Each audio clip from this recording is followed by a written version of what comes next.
সঙ্গে একজন ৫৫ বছর বয়স্কা মহিলাকে প্রেজেন্ট করছি। যিনি আমাদের কাছে এসেছেন তার কিছু কষ্ট নিয়ে। যে কষ্টগুলোর মধ্যে তার ডান দিকের ব্রেস্টে আ একটা মাসের মতো গুটলির মতো আছে। পুরো বুকটা ব্যথা আছে। ঠান্ডা এবং রাতে সেটা বৃদ্ধি পায়। চুলকানি আছে, পিঁপড়ে কামড়ানোর মতো ব্যথা, শরীরে আঁচিলও আছে, তার হাই প্রেশার আছে এবং তিনি গ্যাসের ওষুধও খান। এছাড়া তলপেটেও তার একটু সমস্যা অনুভব করেন। এই কেসটার ব্যাকগ্রাউন্ডে যখন আমরা যাব, তখন আমরা দেখতে পাচ্ছি যে এখানে এর একটা পোস্ট অপারেটিভ একটা আল্ট্রাসোনোগ্রাফি আছে।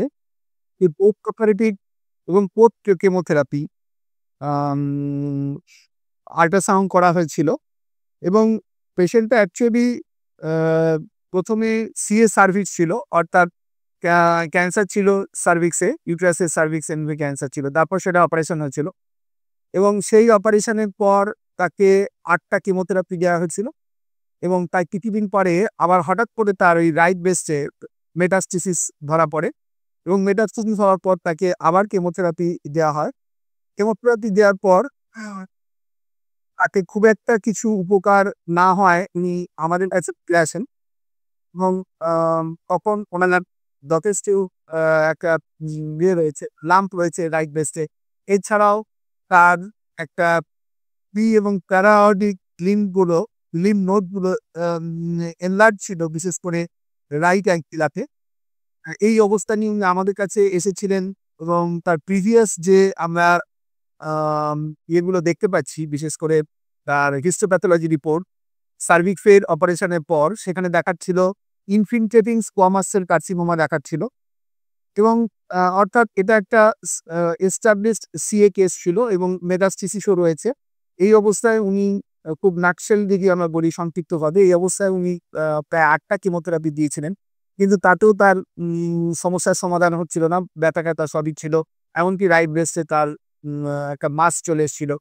এই অবস্থায় উনি আমাদের কাছে এসেছিলেন। আমরা সমস্ত কিছু দেখে আমরা on the basis of symptoms in the similarity এবং hardness of the that mass in the base এবং আদার্স সিম্পটম দেখে আমরা অন্যান্য সিম্পটম যেগুলো ইন্ডিকেট করেছিল ক্যালকেরিয়া ফ্লোরকে, আমরা ক্যালকেরিয়া ফ্লোর 01 to 04 পর্যন্ত এসেছিলাম। তাতে উনি কিছুটা স্বস্তি বোধ করেছিলেন। কিন্তু তারপর দেখা যাচ্ছিল তার তার আবার খুব সিভিয়ার পেইন হতে শুরু করলো। আমরা আবার ওয়েট করলাম, বেশ কিছুদিন ওয়েট করার পর আমরা আবার রিপিট করলাম। রিপিট করার পরও যখন কমছিল না, তার সঙ্গে যে নিউ সিম্পটম অ্যাপিয়ার করে গেল। যে সিম্পটম অ্যাপিয়ারেন্স এর মধ্যে যেটা ছিল যে প্রচুর লিউকোরিয়াল ডিসচার্জ হচ্ছিল এবং তার সঙ্গে প্রচুর ব্লাড চলে আসছিল। Profuse blood, bright red blood profuse এবং তার প্রচন্ড একটা মানে বার্নিং, স্টিংিং পেইন হচ্ছিল তার পেটের মধ্যে। এই অবস্থায় তার সমস্ত সিম্পটম ছিল চিলি। এই অবস্থায় আমরা তার সমস্ত কিছু আ আ মানে রিকনসিডার করে কেসটা আমরা মেডিসিন চেঞ্জ করেছিলাম। আমি অ্যাসিড নাইট্রিক দিয়েছিলাম এবং অ্যাসিড নাইট্রিক দেওয়ার পর পেশেন্ট ইমপ্রুভ করতে শুরু করে। 0/1 থেকে আমরা প্রায় এখন 0/6 এ চলে এসেছি। এখন পেশেন্ট অনেকটা ভালো আছে। ইভেন তার ব্রেস্টের যে লাম্পটা ছিল সেটা কমে গেছে। তারপরে অ্যাক্সিলাতে যে গ্রোথটা ছিল সেই গ্রোথটাও যথেষ্ট কমে গেছে। তবে যেটা এই মুহূর্তে একটু বৃদ্ধি হয়েছে সেটা হচ্ছে ডিসচার্জটা তার বৃদ্ধি হয়েছে, কিন্তু সেটা রক্ত তাতে নেই, ব্লাড তাতে নেই বললেই চলে। পেশেন্ট এখন অনেকটা বেটার। আগে খেতে পারত না, এখন খেতে পারছে। সমস্ত ঘরের কাজ করতে পারত না আগে।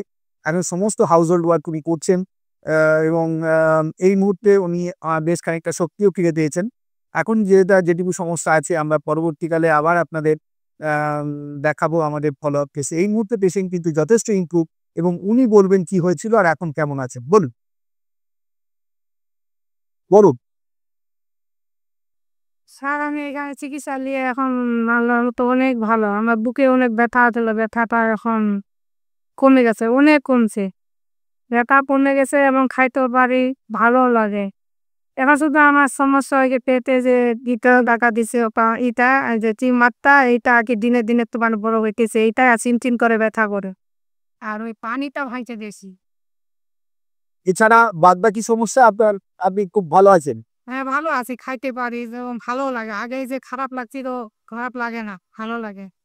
আপনি আগে যে মানে ক্যান্সার স্পেশালিস্ট অনেক দেখিয়েছিলেন?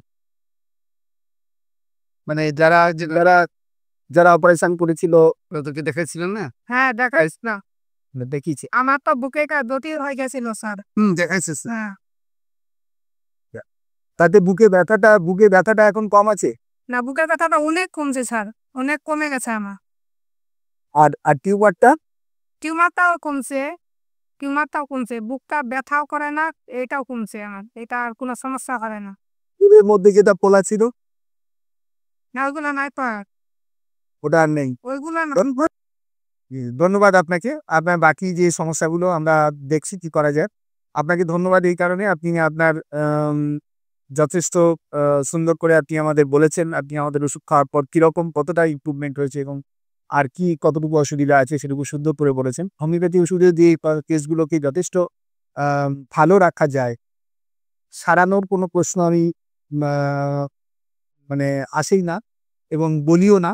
যেটা বলতে চাই আমি নতুন ডাক্তারদের কাছে যে এই টেস্টগুলোকে অ্যালোপ্যাথি সিস্টেমে যেভাবে কন্ট্রোল করা হয়, আমরা কিন্তু আমাদের ওষুধ দিয়েও যদি সঠিকভাবে আমরা অন দ্য বেসিস অফ মানে সিম্পটম সিমিলারিটি আমরা যদি করতে পারি, তাহলেও কিন্তু আমরাও যথেষ্ট ভালো রাখতে পারি পেশেন্টকে যথেষ্ট কন্ট্রোলে রাখতে পারি।